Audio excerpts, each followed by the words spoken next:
Mirë se u rikthyet dashur miq në programin Mirëmëngjes Shqipëri në pjesën e dytë të tij. Në fakt do nisim me një lajm të fundit të këtyre minutave të fundit me një reagim të Ministrisë së Punëve të Jashtme për Europën dhe punët e jashtme ndaj një sulmi, thot Ministria e Punëve të Jashtme, që ka ndodhur në Galati të Rumanisë nga një dron rus.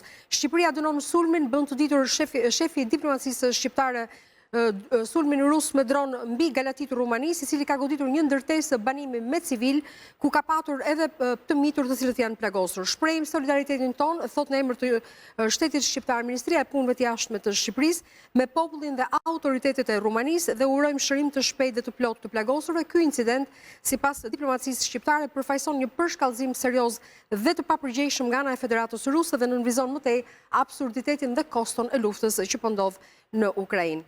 Pas këtij njoftimi të shkurtër në fakt që lidhet pikërisht me një moment me një deklaratë të minutave të fundit të Ministrisë së Punëve të Jashtme, do të flasim tani për temën që kemi zgjedhur në rubrikën kryesore të themi kështu të ditës, që i paraprin nisjes së pjesës së dytë të programit Mirëmëngjes Shqipëri.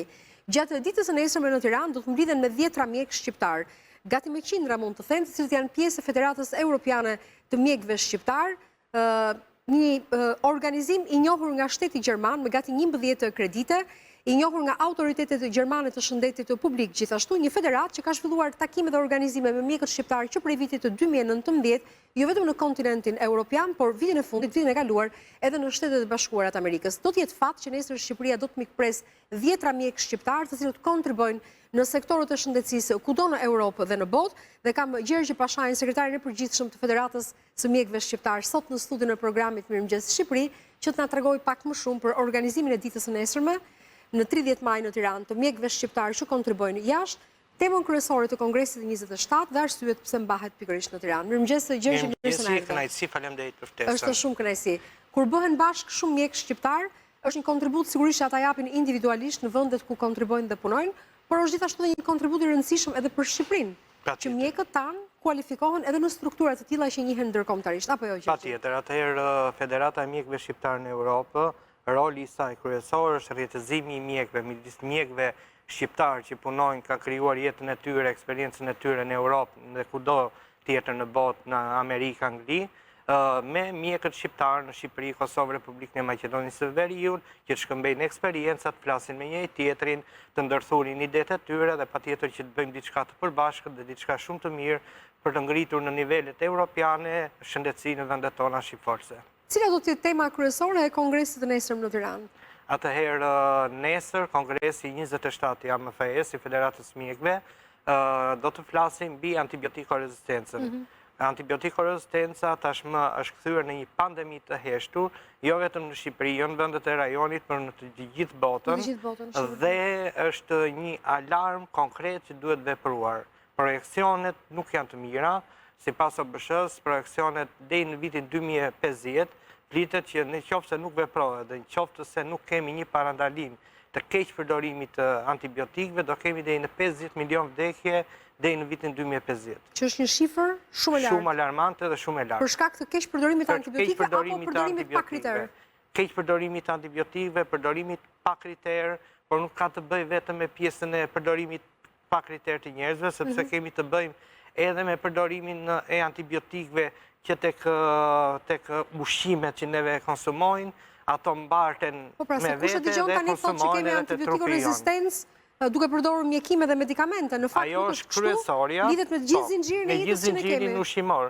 Ajo është kryesorja përdorimi dhe keq përdorimi i antibiotikëve, por është edhe aspekti tjetër që ka të bëjë me përdorimin e ushqimeve, që nga mishi, që nga produktet tona që neve ham në tavolinë, e deri tek aty ku jemi sot. E kuptoj. Cilat janë produktet ushqimore, të cilat mund të jenë të rrezikuara për shkak të antibiotikorezistencës, dhe që ne i kemi më gjërësisht të përdorshme në jetën tonë? Janë zakonisht produktet vektoriale, që janë mishi i qingjit, i viçit, i kecave që konsumohen zakonisht në tavolinat tona, që për të shmangur dhe smundshmërinë tek ato, patjetër si të njerëzit përdoren edhe antibiotikë, të cilët mund të jenë përdorur masa më të mda, për te asaj që është lejuar, për të paraprirë sëmundjeve të tufave dhe baktive. Për të parandaluar sëmundjen, por na i mish konsumohet edhe shkon tavolinat tona.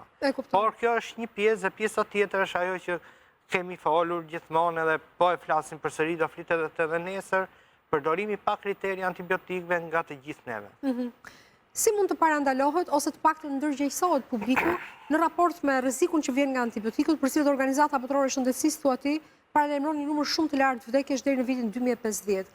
Si mund të ndërgjegjësohet publiku në raport me këtë? Atëherë parandalimi vjen duke u ndërgjegjësuar i gjithë publiku që të mos shkojnë në farmaci, të thonë që mora këtë antibiotikun sepse e mori një njeriu im edhe i bëri mirë, po edhe farmacistët njëkohësisht duhet t'i thonë, jo, duhet shkosh te mjeku, të bësh një konsult, të bësh një bilancë analizash për të parë nëse se ke infekcion bakterial që duhet të marrësh antibiotika, apo është thjesht një gjendje virale që kalon vetë për 3-4 ditë me vitamina, me çajra dhe është gjithçka normale. Që këtu duhet filloj, që të mos shkojmë te farmacisti të marrim antibiotik, ose mos shkojmë te mjeku i familjes, temi që mjeku thotë që duhet marrësh këto vitamina, ti thua, jo se ka më mirë të marr një antibiotik 2-3 ditë se herën e kaluar e u shërova më shpejt, por ajo është mbartje dhe kur neve kemi nevojë vërtet për antibiotik, atëherë nuk kemi efekt. Nuk bën asnjë lloj efekti, asnjë lloj ndikimi në trupin tonë. Megjithatë, ky zinxhir nuk lidhet vetëm me publikun, lidhet edhe me mjekët, edhe me rrjetin e farmacive siç ti the. Dhe besoj kongresi nesër do ta ketë këtë qëllim për të nxjerrë disa mesazhe sensibilizuese. Patjetër, nesër në kongresin e 27 janë shumë mjek të njohur nga Shqipëria, nga Republika e Kosovës, nga Republika e Maqedonisë Veriut, nga Finlanda, nga Danimarka, nga Gjermania, nga Zvicra, që të gjithë fokusin e kanë mbi përdorimin e antibiotikëve, kur duhet dhënë terapia me antibiotik, si duhet përdorur terapia antimikrobike, dhe patjetër në pjesë e kongresit janë edhe farmacistët të cilët do flasin mbi temën e antibiotikorezistencës. Pra pas ka një sër panelesh dhe një sër temash. Është një larmish e gjerë multidisciplinare. E kuptoj. Disa nga lektorët kryesor nga vinë ata që do të jenë nesër. Kemi profesor Necip Sopën, i cili është mjek obstetër ginekolog në Danimarkë, i cili do mbajë një temë shumë të rëndësishme për sa i përket rezistencën antimikrobike tek vajzat dhe femrat gjatë shtatzanisë. Kemi doktor Arber Morina, i cili vjen nga Zvicra, është mjek kirurg në Kosovë edhe në Zvicër.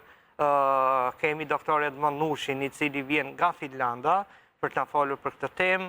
Kemi doktor Gent Selmanin, i cili është mjek në Republikën e Maqedonisë së Veriut, në Gostivar, i cili do na paraqisi situatën atje, mjek në Kosovë dhe në Shqipëri. Nuk mund të lëm pa përmendur doktoresh Adela Perollën, mjekën hematologe, doktor Gerd Prognin, i cili është mjek internist, doktor Orgesin, mjek onkolog. Të gjitha këto do bëjnë një larmi të mirë dhe për t'i vënë theksin aty ku duhet, ose për t'i vënë atë kripën mbi plag ku i dhëm më shumë sistemit të shëndetësor dhe ti je ekspert i shëndetit publik dhe besoj në kohët e sotme flasim edhe për sfidat që kanë mjekët dhe farmacistët përballë teknologjisë së komunikimit, inteligjencës artificiale. Madje po dëgjoja para pak ditësh një diskutim të tillë se në qoftë se pyet inteligjencën artificiale se çfarë mjekimi duhet marrësh, atëherë ç'nevojë ka më për mjek dhe farmacist. A është kjo një sfidë me cilën përballet sistemi sot? Patjetër, edhe kjo është një sfidë më vete, sepse njerëzit kanë filluar thuajse ta shmangin sistemin shëndetësor, takimin me mjekun, shkruajnë në internet apo në ChatGPT apo ku janë platformat inteligjencës artificiale, ku të gjithë thonë që më dhëm koka, çfarë duhet të bëj, kam temperaturë, çfarë duhet të bëj, edhe këto tjerat, edhe më shumë të ngatron se sa të ndihmon. Neve jemi që punojmë për ditë në jetën e përditshme në sistemin shëndetësor, në spitale dhe kudo që jemi, që vim nesër për në kongres, dhe gjithë hasemi me vjen pacienti në spital, thot që unë kam folu me ChatGPT-n, më ka thënë që për këtë dhimbje duhet bëj këtë ekzaminim. Duhet bëj këtë lloj terapie. Pa ju parë mjeku, si mund të bësh këtë lloj terapie, apo këtë lloj maksimimi, pa ju parë mjeku fizikisht, pa ju dëgjuar fizikisht se çfarë juve keni. Pra duhet hequr dorë nga kjo lloj praktike, kur njerëzit drejtohen inteligjencës artificiale dhe ChatGPT-s për të gjetur zgjidhje dhe për të rikuperuar shëndetin e tyre, kontakti dhe takimi me mjekun është i pazëvendësueshëm, Gjergj. Normal, sigurisht. Me mjekun dhe me farmacistin gjithashtu. Besoj të rinjt janë ata cilët do të bartin kulturën e sjelljes së prindërve apo gjyshërve të tyre. Sigurisht. Dhe besoj në shëndetësi ka nevojë për një ndryshim rrënjësor të mendësisë se si sillemi ne ndaj shëndetit ton, edhe ndaj sistemit shëndetësor. Thelbi kryesor, jo vetëm mbi antibiotikorezistencën, që është një sfidë tashmë globale, por edhe mbi çdo lloj sëmundje tjetër që neve mund të rrezikohemi, theksi kryesor duhet vjet te depistimi, te parandalimi, sepse më mirë të parandalosh se sa të kurosh. Edhe nga ana shëndetësore, edhe nga ana ekonomike, nga të gjitha anat që ka të bëjnë me mishëndje njerëzore. E kuptoj. Konferenca e nesërme është akredituar. Siç e thash pak më herët, Federata Shqiptare, Federata e Mjekëve Shqiptar njihet nga autoritetet e shëndetit publik në Gjermani. Sa rëndësishme është për një mjek që merr praktikën ose njihet me praktikat e homologëve të tij, e shqiptarëve të tjerë që kontribuojnë në sisteme shumë të përparuara shëndetësore në botë? Patjetër që po, është shumë e rëndësishme që të bëhet një bashkëveprim midis mjekëve shqiptar, midis mjekëve që vinë nga Europa, është një gjë shumë e rëndësishme që të shkëmbehen eksperjencat, që të flitet mbi protokollet e përdorimit të antibiotikëve në Gjermani, në Zvicër, në Danimark, ku sistemi është shumë herë më ndryshe që këtu, duke marrë edhe një shembull kryesor, atje kanë vite që janë hequr recetat me dorë, me fletushka, si që japin mjekët në Shqipëri, atje i ketë çdo gjë me në mënyrë elektronike. Mase nëse duam të marrim edhe një shembull, në 15 vitet e fundit, sistemet shëndetësore nga Shtetet e Bashkuara deri në Europë aplikojnë recetën elektronike. Pra, pacienti nuk ka më një fletushkë në dorë, me të cilën të mund të zgjidhësisë nga një farmaci në tjetrën për të marrë mjekimin. Madje çfarë është e rëndësishme në vendet e Europës është që kanë limit në përdorimin jo vetëm të antibiotikëve, por edhe në ilaçe të tjera, kur alin një numër limit, sistemi të ndalon, edhe nuk lë më ta plotësosh pa e ditur përse ti po jep këtë antibiotika apo këtë lloj ilaçi. Dhe ky do të thotë është një filtr i rëndësishëm dhe për mjekët, Sigurisht që po. Të cilët nuk kanë më mundësi ta abuzojnë me dhënien e medikamenteve pa patur nevojë. Patjetër. Ka sot nevojë për këtë kufi që duket i padukshëm ndonjëherë, që dhe mjekët kanë përgjegjësinë e tyre se si sillen ndaj pacientëve në shëndetin publik? Sigurisht që ka shumë nevojë. Okej, normal, nuk mund t'i vëmë theksin te mjekët, nuk mund t'i vëmë fajin tek mjekët, sepse është diçka shumë e rëndësishme kjo që duhet sqaruar, por që ky filtr duhet vënë edhe për sigurinë e mjekëve, edhe për sigurinë e pacientëve. Pa diskutim, sepse mjeku është njeriu më i rëndësishëm në jetën e një pacienti. Dhe absolutisht në programin Mirëmëngjes Shqipërinë e kemi promovuar dhe mbështetur pa dorashka, pas një hezitim, mjekët shqiptarë, sakrificën që ata bëjnë, infermierët në Shqipëri, farmacistët gjithashtu, sakrificën që bëjnë çdo ditë për të mbrojtur jetën njerëzore dhe përballen me sfida të vështira, siç është rasti që jetojmë në sot në këtë botë, të mbushur me lajme për viruse, siç është shqetësimi i fundit për ebolën, kohët e fundit që vjen nga Afrika, apo siç kaluam pandeminë e COVID-19 gjithashtu. Dhe mjekët përballen, janë të parët që përballen me rrezikun e jetës. Patjetër që po, normalisht.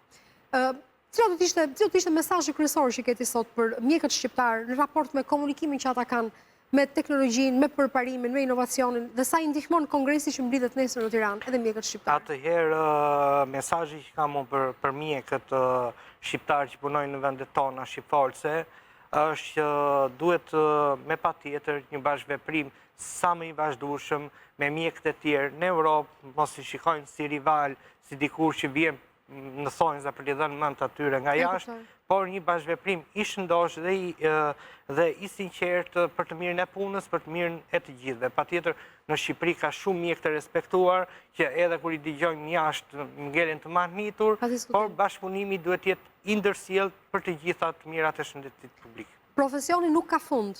Patjetër që po. Dhe besoj në rastin e mjeku gjithmonë ngelet student. Mjeku është gjithmonë student, shumë bukur e the, sepse të mësosh çdo ditë për shëndetin e njeriut dhe të eksplorosh këtë perfeksionin e organizmit njerëzor, besoj mjekët kanë fatin e madh ta bëjnë këtë gjë çdo ditë në mënyra të ndryshme me pacientë të ndryshëm.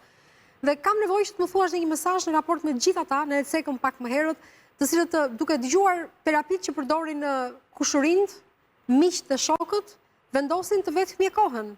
Atëherë, mesazhi kryesor për të gjithë pacientët, për të gjithë ata që janë shkalla vulnerabile që përdorin antibiotik pa kriter, jo vetëm antibiotik pa kriter, por çdo lloj ilaçi që kanë dëgjuar nga mjeku, komshia që ka bërë mirë këtij, do ta provoj edhe unë, duhet patjetër të ndërgjegjësohen, që të shkojnë, të konsultohen për çdo gjë te mjeku. Te mjeku i familjes, te mjeku specialist, te mjeku i poliklinikës të lagjes, që të thonë që unë kam këtë, kam dëgjuar që e ka marrë filani këtë lloj ilaçi, a më bën mirë, a duhet ta përdor edhe unë, sepse ndryshe nëse vazhdoj me këtë mendësi që unë do marr këtë sepse i ka bërë mirë komshisë time, është absolutisht gjë më e gabuar dhe më e rrezikshme për shëndetin dhe për gjithë. Dhe pjesa tjetër është ndërgjegjësimi për të bërë depistime të hershme për trupin, përshëndetin, sepse njerëz që thonë që unë në jetën time nuk kam bërë kur një analizë dhe jam shumë mirë, është një gjë shumë absurde dhe shumë e keqe, sepse neve nuk dim çfarë pacienti ka në trupin e vet dhe si duhet menaxhuar ai pacient që mund të jetë në thonjza dhe 1000 me sahat. E qartë. Si funksionon në vendet e Bashkimit Evropian depistimi i popullsisë me kontrolle dhe analiza të detyrueshme? Po, patjetër. Në vendet e Bashkimit Evropian ka analiza të detyrueshme mbi moshat 45-50 vjeç do 6 muaj që të thërret vetëm në telefon mjeku i familjes apo inspektoriati i shëndetësisë ku ndodhen, edhe të detyrueshme 1 vjeçare për sa i përket moshave nën 45 vjeç. E kuptoj, sepse në këtë mënyrë depistohet nuk të lë sistemi atje që ti ta shmangët check-upin, sepse të merr në telefon edhe të detyron të shkosh. Po pra, patjetër, sepse duke parandaluar, ata ulin dhe kostot e mjekimit, kostot e terapive, kostot e shërbimit të shëndetësor në të ardhmen. Sistemi në Shqipëri është i ngritur, pra funksionimi mes mjekut familjes, më pas mjekut të specializuar deri në shërbimet e terapit më të avancuar, gjithashtu është i ngritur, duhet thjesht shpenzuar. Është shumë stabil, funksionon në mënyrë shumë të mirë, patjetër që ka dhe problematikat e veta, që të gjithëve mund t'i duket pak zgjatje kohe, pritje kohe shumët, por patjetër, nëse neve ndërgjegjësohemi, edhe mjekëve ja bëjmë punën më të lehtë, edhe çdo gjë shkon në mënyrë të vazhdueshme dhe në mënyrë shumë të mirë. E kuptoj. Sistemi, thash, perfeksioni nuk mbaron, e mira nuk ka fund asnjëherë, por e rëndësishme është që ne flasim dhe diskutojmë, çdo herë që ne diskutojmë në rubrikat tona, i bëjmë një shërbim opinionit publik për të kuptuar rëndësinë që ka shëndeti i tij individualisht dhe më pas dhe shëndeti i popullatës. Kështu që ju uroj suksese nesër Gjergji, me takimin tuaj të 10 mjekëve shqiptarë që vinë nga shumë vende të botës, bashkohen nesër në Tiranë. Edhe diçka tjetër që në kongres, përveç mjekëve specialistë, përmendëm që vinë nga pjesa e madhe e Europës, ka një bashkëveprim edhe me studentët, ku shumica e studentëve të grupi studentor të Federatës Mjekëve Shqiptarë në Europë në Shqipëri, edhe në Kosovë do bashkëveprojnë, do kenë temat e tyre, edhe do jenë një bashkëveprim me gjithë mjekët. Prandaj thash më herët pra, shëndetësinë e marrim nga mjekët, e dorëzojmë tek mjekët e rinj. Dhe profesioni ti e the vetë pak më herët, një mjek është gjithmonë student, e rëndësishme është që të ketë dëshirë për të mësuar dhe për të kultivuar këtë bashkëveprimin e mirë edhe me homologët të kudo në Europë dhe në botë. Kështu që suksese nesër. Shumë faleminderit. Me mbledhjen me Kongresin e 27 që pas Shtetet të Bashkuara të Amerikës që ishte vjet këtë vit mblidhet në Tiranë dhe besoj do të kemi kohë të flasim në ditët në vazhdim edhe për konkluzionet. Gjergji Pashaj, ditë të mbarë dhe fundjavë të mbarë. Gjithashtu dhe juve sukses dhe punë të mbarë nesër. Ecim tej dashur miq, është momenti të flasim në një rubrikë shumë interesante me një doktorante shqiptare e cila ka bërë një studim të jashtëzakonshëm për një erëz dhe bim medicinale njëkohësisht. Është shafrani. Është i jashtëzakonshëm për vetit dhe fuqitë që ka, por duhet gjithashtu edhe kujdes në mënyrën se si e përdorim. Qëndroni me ne.